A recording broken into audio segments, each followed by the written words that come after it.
primeira notícia que veio nos jornais é que todos os passageiros tinham morrido. Todos. Eu fui o único que sobreviveu. Minha mãe levantou do sofá. Não falei que o meu filho estava vivo!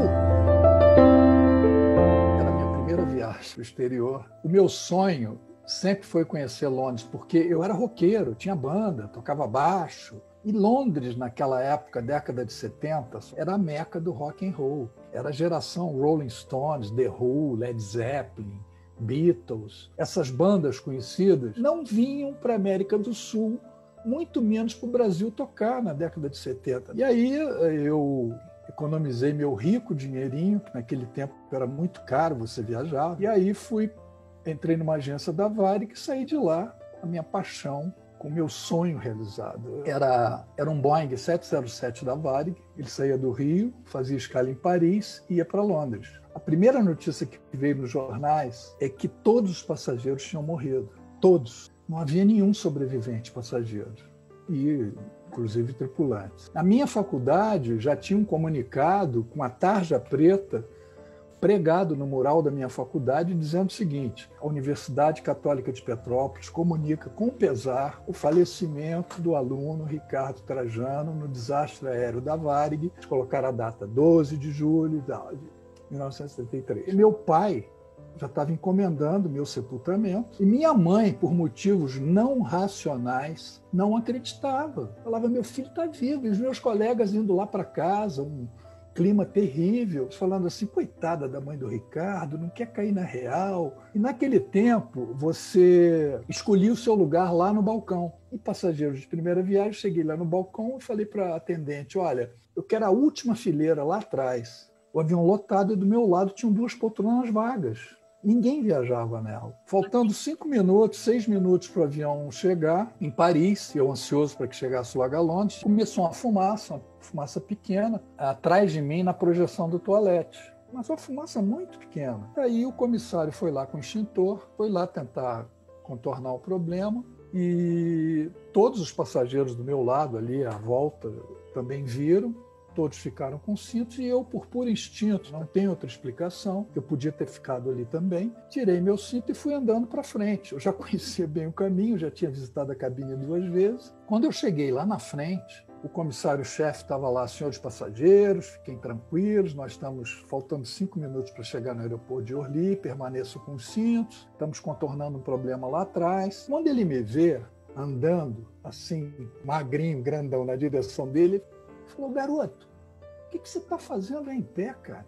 E por puro instinto, intuição, até mesmo uma força divina que me empurrando para frente, fez com que eu continuasse sem jamais pensar em voltar para meu assento. A fumaça tinha tomado conta de todo o avião. Os passageiros, coitados, sentados nas poltronas, não tiveram menor reação, a fumaça foi envolvendo eles sem que eles tivessem o menor poder de reação. Uma respirada daquela fumaça já te deixava zonzo, a segunda te paralisava, a terceira você desmaiava e morria. E eu fiquei encostado também em pé na divisória da cabine, não enxergava mais os comissários que estavam a 1 metro do meu lado, e percebi que eles tinham parado de gritar, provavelmente estavam desfalecendo. Do outro lado tinha a porta da cabine que eu não enxergava mais, e aí eu não enxergava um palmo na minha frente, parecia que estava debaixo da terra. E aí, nesse momento, me veio um filme, um flashback na cabeça, me despedindo da vida, eu vou morrer, meus amigos, minha família, veio um filme todo. E senti literalmente a morte me abraçando, literalmente. E me veio calma, não sei de onde, eu fiquei calma, não me desesperei. Nesse momento, o avião teve que perder muita altura, e aí eu não conseguia ficar mais em pé e caí de bruços. Nessa hora foi um barulho assim descomunal, e aí conseguiu parar.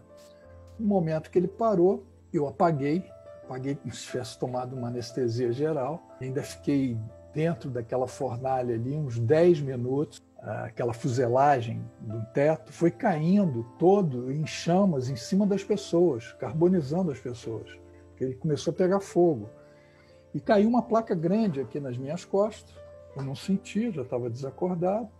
Os bombeiros chegaram e eles colocaram essa escada, os bombeiros, e o meu corpo estava estirado em frente a essa porta. Era o primeiro corpo. Atrás de mim tinham outros comissários mortos. Os bombeiros subiram, viram que eu estava vivo, me puxou pelo cabelo, roqueiro, cabeludão, e aí me colocaram rapidamente num helicóptero. 10 minutos depois eu estava dando entrada no hospital. Tinha pessoal da Varig lá também. Me confundiram com um comissário.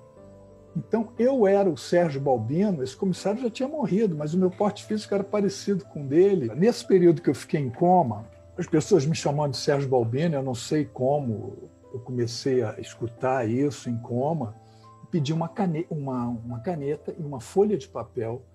E com uma letra tremida, de criança, eu comecei a escrever o nome do meu pai, meu nome, telefone, endereço. Eu psicografei esse bilhete. E foram na lista de passageiros, apenas para dar uma checagem. De repente, encontra meu nome lá, Ricardo Trajano. Mas como? Como que esse cara é passageiro? Como que esse cara estava lá na frente, caído, junto com os comissários, todos os passageiros mortos nas poltronas? Minha mãe levantou do sofá, meus amigos contando, apontou para todo mundo e começou a dar bronca. Eu não falei que o meu filho estava vivo. Eu fiquei sabendo tempos depois que os médicos não me davam uma semana de vida. A minha primeira radiografia de pulmão era como se fosse meu atestado de óbito. Eu fiquei 3 meses hospitalizado.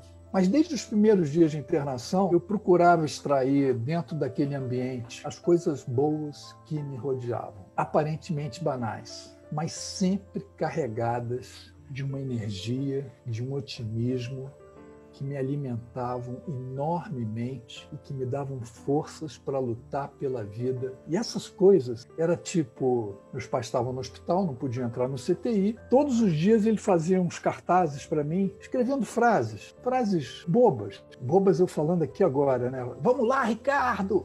Força, Ricardo! Ricardo, você vai sair dessa! Entregavam para a enfermeira, e a enfermeira me mostrava todos os dias uma frase dessa diferente. Graças a Deus não fiquei com sequelas, mas só me faltava uma coisa, terminar a minha viagem, que foi interrompida. 1 ano e pouco depois, eu voltei na mesma agência da Varig. Eu tinha comprado aquela passagem, aquele meu sonho, aquela minha paixão. Não me identifiquei, cheguei para a atendente e disse, olha, eu gostaria de uma passagem para Londres com escala em Paris.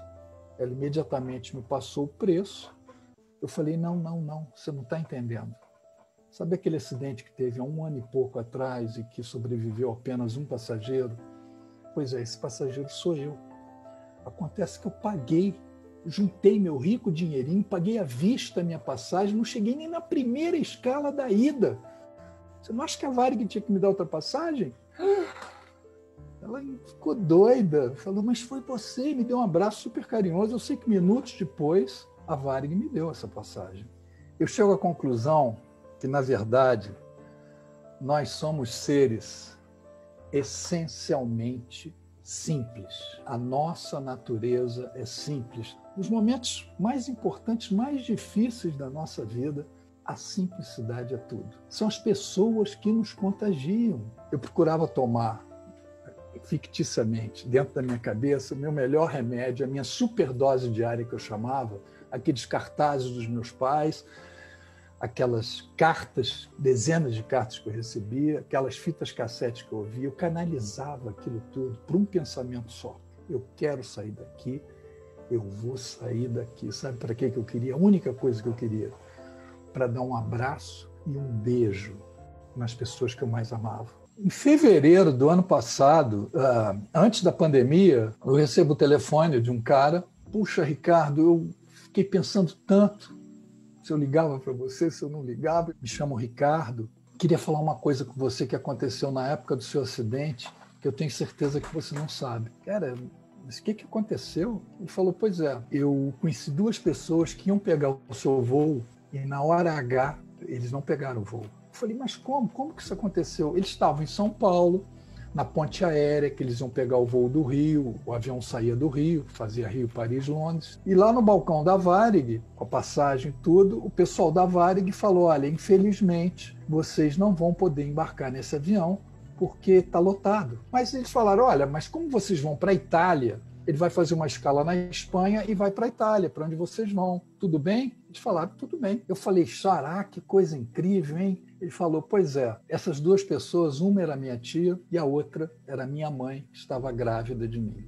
e ela colocou o nome de Ricardo em sua homenagem. Eu fiquei louco e depois eu fiquei mais louco ainda, que eu falei, Xará, ainda tem um detalhe. O avião estava lotado e haviam 2 lugares do meu lado, os únicos lugares que estavam vagos eram os 2 assentos que estavam do meu lado.